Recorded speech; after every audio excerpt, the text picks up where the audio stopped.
Hey, it's the Clockwork Mage and this broadcast spell is live.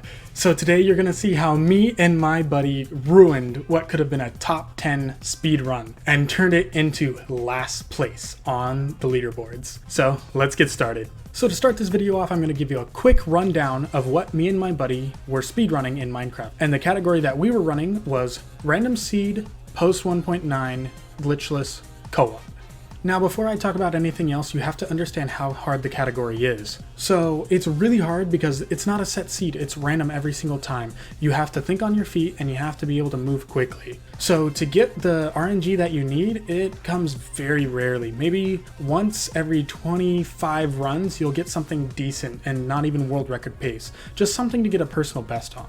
So the course for this speedrun typically starts with you finding a village in a savanna biome. Doing this because the savanna biome has a bunch of wood, which is really helpful for you when you're trying to do the trading system, which I'll get into later. Next, you're usually looking for some iron. That way you can make a bucket, find a lava pool, and build the nether portal using lava source blocks and a single water block. After that, you find another fortress and get blaze rods from blazes. You're gonna need about 7 or 8 of them, depending. And then once you do that, you trade sticks to a Fletcher villager so that you can get emeralds. Then you trade the emeralds to a cleric villager, that way you can get ender pearls to turn into eyes of ender. You use the Eyes of Ender to find the stronghold, and then you fill the end portal with the extra Eyes of Ender that you have made. Go in, fight the Ender Dragon, game over. Now, with completely average luck on the run and a decently skilled speedrunner, they can make a time of about 40 minutes. Now, as you guys can see, the current world record holder for this category is Minecraft Avenger and Nice Twice, with an in-game time of 21 minutes, 35 seconds, and 420 milliseconds. Now, without further ado, let's get into me and my buddy's horrendous run. Now, about a minute and 10 seconds into the run is when we make our first technical mistake.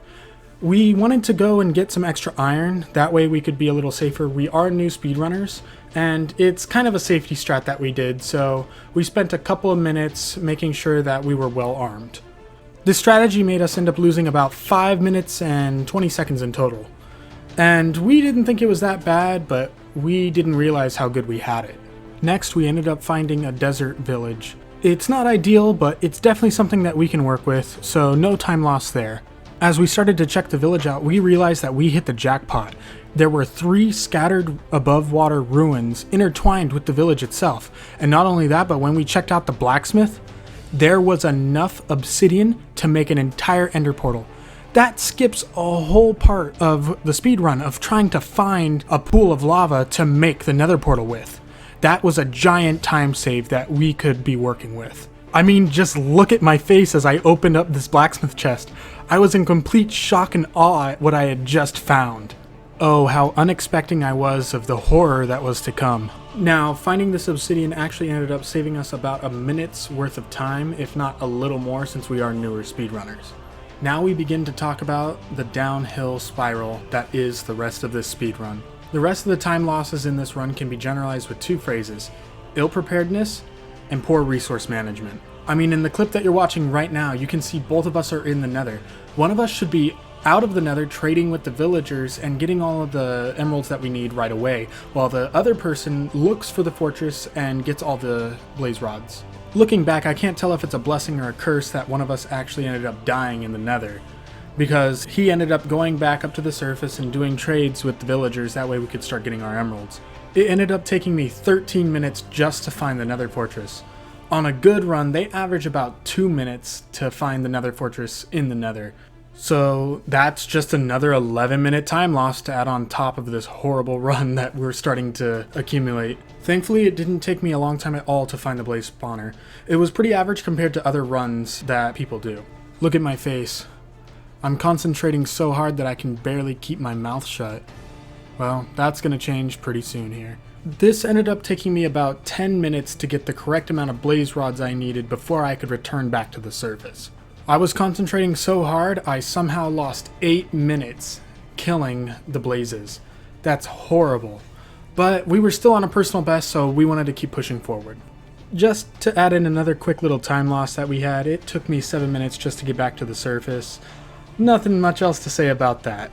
And then we entered what should have been the shortest part of the run, the villager trading. But somehow we made it the longest part of the run.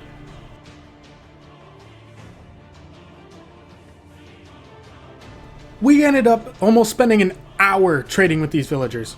We had a ton of mishaps. We had villagers get lost in the nether because they walked into the open nether portal. We just couldn't get the resources fast enough. Like, there was everything wrong with it. We just could not do anything to make it fast to save our lives. Okay, stop the music, stop the music. I need you to look into my eyes. I need you to know that I'm just as disappointed and surprised as you are that it took us that long to trade with villagers. Okay, start the music again. Next, it took us approximately 20 minutes just to find where the stronghold was located. That's about as long as the world record pace speed run for this category. Like, we should not be taking that long. I don't even know how we took that long. Looking back on the footage, maybe we could have swam faster here and there, but man, I felt like we went straight to it. Now, I know what you're thinking. How could it take an hour longer just to beat the Ender Dragon after you've already found the stronghold? Well, if you take a look at my hotbar there, we lost quite a few Eyes of Ender just from this. It was horrible. We had horrible luck coming over here. Almost every single one that we threw, we lost. So because of this, we end up building another nether portal right next to the end portal, just because we just wanted to get this run over with and complete it. So after all is said and done and we get back from the nether a second time, we end up using another 35 minutes just to have everything set up for the Ender Dragon.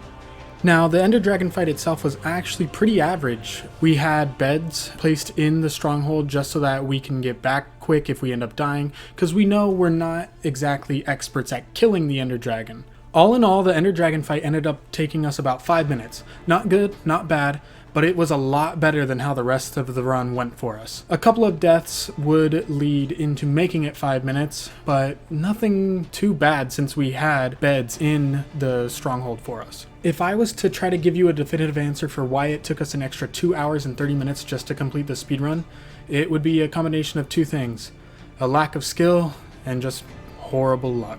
Now, if I was to give a reason why I'm posting this video in the first place for the whole world to see my horrible speedrun that I did, it's because I'm not ashamed to say that I'm starting a new skill and I'm trying to get better at it. And for other speedrunners, I hope you guys do the same. Don't be afraid that you're not good at it first. You have to keep pushing forward and you have to keep being strong. The best thing to do is get as many runs as you can under your belt. You'll make it. You'll get there. You'll get that run that you always wanted. Now, if you ended up making it to the end of this video, please, please, please don't forget to like, comment, and subscribe on this video. And also, if you want to see more speed runs, I am going to be doing them on Twitch, so just follow me there. Link will be in the description below. And if you want to be a part of my community, join my Discord. Link will also be in the description below. Thank you for watching this video.